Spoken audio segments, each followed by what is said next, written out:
Yo, what's going on, snipers, and welcome to a little bit of a different sort of videos. So with roster sharing coming out tomorrow, I thought I would give you guys a little bit of a tutorial on how to set up my rosters for franchise mode so they work the way I intend. So there's a little bit of like rule changes, team management, and also some division realignments to make it more authentic. I am showing you guys the 1996-97 roster build first, but if you guys want to go ahead to the 2006-07 portion of this video, there will be timestamps so you could go between the two of them. But if you're downloading, I guess, both rosters, just stay around for the entire thing. So basically, the first thing you're going to want to do is the team substituting. So you don't have to do this stage, but I would recommend it to make it more like a throwback build. So you're going to be substituting all my created teams in for all the current teams in the NHL. So obviously teams like Anaheim Ducks would become the Mighty Ducks. But there is a few changes to this. So like obviously Carolina becomes Hartford. If you guys know basically basic like NHL changes and stuff like that, that's fine. So that's basically what you would be doing. Now there is a few teams that do not actually exist in real life that I'm using to replace teams that didn't exist during those days. So there's quite a few teams of those. There's like 6 different teams. So Columbus didn't exist during these days. Nashville, Minnesota, Vegas, Seattle, and Winnipeg all didn't exist in 1997. So to replace them, I made some teams made up of European players to like basically take over that role. So first is the Columbus Blue Jackets. They're going to become the Czech Republic Lions. As you can see, they have Cleveland Monsters as their AHL team. This is what you want to do for them because they do have Czech players primarily on their rosters, so it should be a little bit easy to remember to substitute them in. And then you go to the next team, which is the Finland Firebirds. They have Iowa Wild as their AHL team. That means they are the Minnesota Wild. They're comprised of players that played in the SM Liga during 1997. So you got guys like Kimmo Timonen on there and Brian Rafalski and whatnot. So that's one that you need to do as well. The next team would be Germany Eagles, which are Henderson Silver Knights as their AHL team. Their roster is full of guys that played in the DEL during this time period, so a lot of them are good former NHLers. Now, what's interesting about this team is it's a little bit different than the other teams because they don't really have much good prospects in their system or good younger players. They're more comprised of older veterans that used to play in the NHL. So if you're starting the franchise mode with the Germany Eagles, you just know that it's a little bit of an older team to deal with. As I was mentioning, Hartford is Carolina. And then the next team would be the North America Future Stars. This is the replacement for the Winnipeg Jets, so make sure you just replace them with that. And then the next team is the Russia Cosmonauts. They're replacing the Nashville Predators. And there's a few more, I think. Yeah, Sweden Moose are going to be replacing Seattle, so make sure you remember that. And that is it for replacements. So it's pretty standard in terms of replacements. You just need to replace current NHL teams with their the teams they were in 1997, and then also you need to substitute in my created teams for the teams that didn't exist. So just remember that on that front. So that is the first step in doing a franchise mode. So the next step in this process is the division realignment. So you're going to want to realign your divisions to look like this. So basically the Pacific Division, there's a few changes, like Colorado needs to be over there, Russia needs to be over there, but pretty much every other team stays the exact same. Then the Central Division goes through quite a bit of changes, so Detroit's now back in the West like they should be. Toronto should also be in the Western Conference, which is a little bit weird, but that is the case in real life. Czech Republic should also be over here, and same with Germany.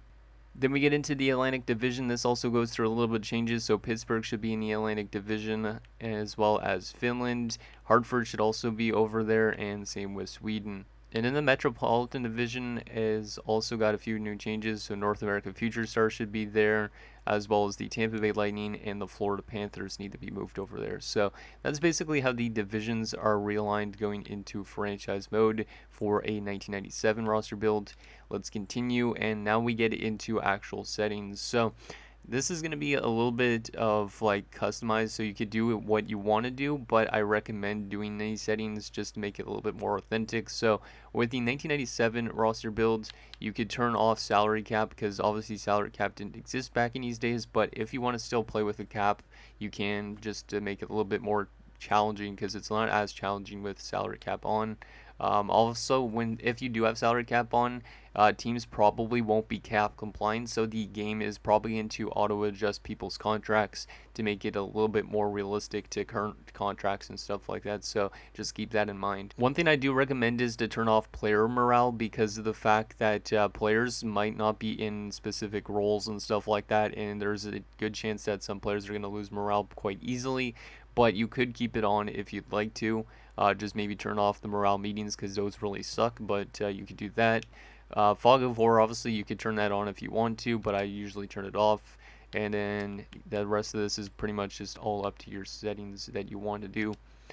Okay, so now we have the most important portion of this video, which is the rules in settings. Now this is going to make it a lot more authentic to back in the days. So the things you're going to want to do is you're going to want to turn off authentic cap penalties. The reason being obviously is because real life cap situations in current days should not impact the past. So you're going to want to turn that off. That is something that you definitely want to do. Another thing you're going to want to do is draft pick ownership is always set to authentic, which is what current days are. But you're going to want to turn this to classic, so that way every teams get back their picks and it makes it more authentic to the past. And then obviously trade difficulty and stuff like that doesn't matter. Waivers, I don't really know if waivers existed back in these days. If waivers did, obviously they could you could turn them off, but I usually leave them on just in case. But there is usually a lot of players that get sent to the AHL now and again, so you could probably turn that off if you'd like to. And then also the rest of that doesn't really matter. So that's just for the quick settings. Now we get into the advanced settings, which there's some important ones here. So the first one is the sim engine scoring. Now I don't really know which one would work the best with my roster build. You guys can play around with this and see if low is the best, medium, or high. I usually tend to leave it just still at medium, but if you want to change it to high, you definitely can. And then you see guys probably like Gretzky getting a ton of points. Draft class quality, also you could leave it on medium, but for my roster build, I basically removed all current CHL prospects in real life, and then there's only my prospects and EA generated guys basically in the draft. So the draft might be a little bit weak for the first 3 years, so if you'd want to, you could change it to high, and then you might have players that I didn't make going ahead of players I made, but you would get more prospects in. But you could also leave it at medium as well, and then you might be drafting like bottom 6 players in like round 4 or something like that. So it's totally up to you which quality you want in terms of the draft, so just remember that. The rest of these things like sim engine frequency and stuff like that, you could do whatever you want with that. I haven't really found a balance for that, and I usually always leave them on medium, so just make sure on that front. Now the next part of this is the most important part as well in terms of actual gameplay, if you actually play games or if you actually simulate games, I guess. So basically season tiebreak isn't going to be set to authentic. It's going to be set to a 5-minute single OT 4-on-4. I think you could also do single OT 5-on-5, but one of the two of those. So do which one you want the best. In season, overtime loss is going to be 0 points. You do not get a point for losing in overtime, but there is ties involved, which is good, because that way you could have actually like a normal season from back in those days. So make sure you do it on that front to make their ties available. And then the next portion is, like I said, you should probably turn off morale meetings. Those are kind of bogus. Retired jerseys also need to be turned off. The reason being is because or else you're going to have guys like Paul Kariya or Timo Solani, somebody with a retired jersey number. Daniel Alfredson, for example, he would be wearing number 12 instead of number 11, because obviously 11's retired in real life. So you want to be turning this off to get it make it more authentic to the past. And yeah, basically the rest of this I think is pretty much all up to you in terms of sliders and stuff like that too. I usually try and turn the attribute effect a little bit up, but I don't really know what is the best sliders for my roster build. So if you want to play around with this and give me some suggestions on what sliders work the best for my roster build, that would be pretty awesome. But I don't actually have a set of sliders. So that's basically how you would set it up for the 1996-97 roster build. Now I'm going to be showing you guys how to set it up for the 2006-07 roster. Okay guys, so welcome to the 2006-07 portion of this video, and welcome back if you are still watching. So basically in terms of substituting teams, you're basically just going to substitute teams with the teams they were back in 2006-07. So just basically most of this is the exact same as it was in 06-07, except for Arizona is now Phoenix and teams like Winnipeg are now Atlanta. So just make sure you change those teams to being the team that they were back in those days. But pretty much every other NHL team is the exact same. Now, there's a few teams that didn't also exist, obviously, back in these days. Those two teams being the Vegas Golden Knights and the Seattle Kraken. We have two teams to replace them with, so that way it is a little bit more authentic to the time period. So the team that would be replacing Seattle Kraken is going to be the North America Future Stars, which are also in a 97 build, but they are replacing a different team. So hopefully you do not get that conflicted, but there is the team. You're just going to put that in as a replacement. And then the other team, obviously replacing the Vegas Golden Knights, is going to be the Europe United. So that team is not in the 96-97 build. It's basically a team that's like a super team of all those other teams that I had in the other franchise modes. So you're going to replace them with that. And those are the only two teams you need to substitute. So this is a lot more easier than the setup for the 96-97 one, where you had to substitute for 6 different teams and all that stuff. But yeah, just keep that in mind when you're doing these rosters. Okay, so the division realignment portion of this video, you're going to basically have the divisions looking like this. So the Western Conference adds like Minnesota and Colorado, so those are basically the only two additions there.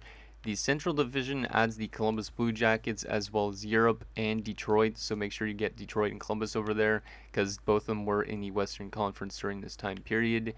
Then the Atlantic Division adds Carolina, and they also add the Pittsburgh Penguins, and basically they lose the North American Future Stars to the Metropolitan Division, and also Tampa Bay will move over to the Metro, but basically that's how it would set up. And this Winnipeg Jets team obviously would be the Thrashers in this time period, so just make sure you substitute Winnipeg with the Thrashers as well, because that's one thing I forgot to mention.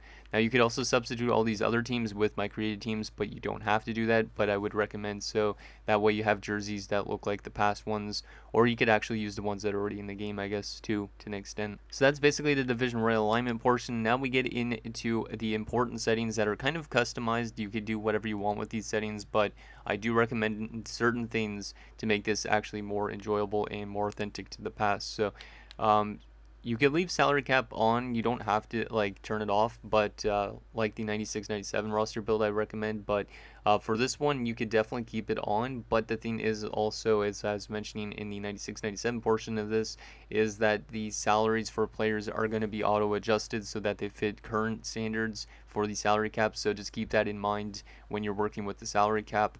So we're just going to keep that on. And also player morale you could turn off, you could turn on, whatever you want to do. Basically most of these are pretty much up in the air as to what you want to do in terms of this screen.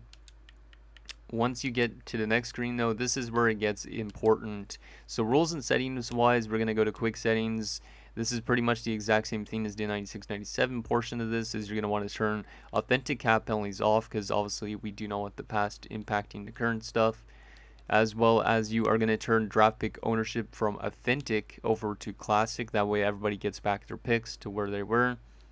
And I think that's pretty much it on this portion. Yeah, that's pretty much it on this portion. Then you're going to go to advanced settings here. And basically everything else should be, I think, the same. Draft class quality and stuff like that as per the other draft portion of this video. You can put this to wherever you want, really. Same with sim engine scoring. I don't really have a set way of where I put this, but I usually leave them all on medium. So there's that. But the most important thing probably is retired jersey numbers. They have to be turned off, because they're also going to have players like Daniel Alfredson getting like number 12 instead of number 11, and it's just not going to be as like the past is, because there's a lot of retired players from back in these days that have retired numbers, like Nick Lidstrom, probably even that type of thing. So just keep that in mind when you're doing this franchise mode. So there's that. And gameplay sliders wise, I don't really have actually set sliders to what I use for my roster build, but you could always turn this up into more full sim. You could also turn up attribute effect a little bit if you want players more simulating, I guess, a little bit accurately. I don't know how much it affects the game, but just do that if you want to. And the rest of these settings are all up to you. Now this also actually impacts both builds. Now if you want to, if you're going to be playing games and stuff like that, because I know some people play games in franchise mode, you can now go in and change the rules to being back what they were in the days. So you could change icing over to on instead of hybrid icing, because that also is more authentic to at least 2006-07 and 96-97, so you could change that around. Also, trapezoid rule you could turn off for 1996-97, or you could keep it on as well, and then it should be on for 2006-07 to make it more authentic. But the rest of these things are pretty much up in the air. You don't have to change these settings for in-game, but if you'd like to, you can. I don't really know if it changes anything about the game simulating wise, but just in case you wanted to do that, you could change that. And yeah, that's pretty much the basic settings for both builds in terms of franchise modes. So that way, once you have your roster loaded into franchise mode, you got accurate jersey numbers, you got teams having their picks back like they should, and all that type of thing. So I hope this helped. If you do have any comments or questions or stuff like that, let me know down below in the comments or on Twitter, because I will help you guys out in terms of getting it set up. But yeah, let me know. Thank you guys so much for watching, and I'll see you guys next time.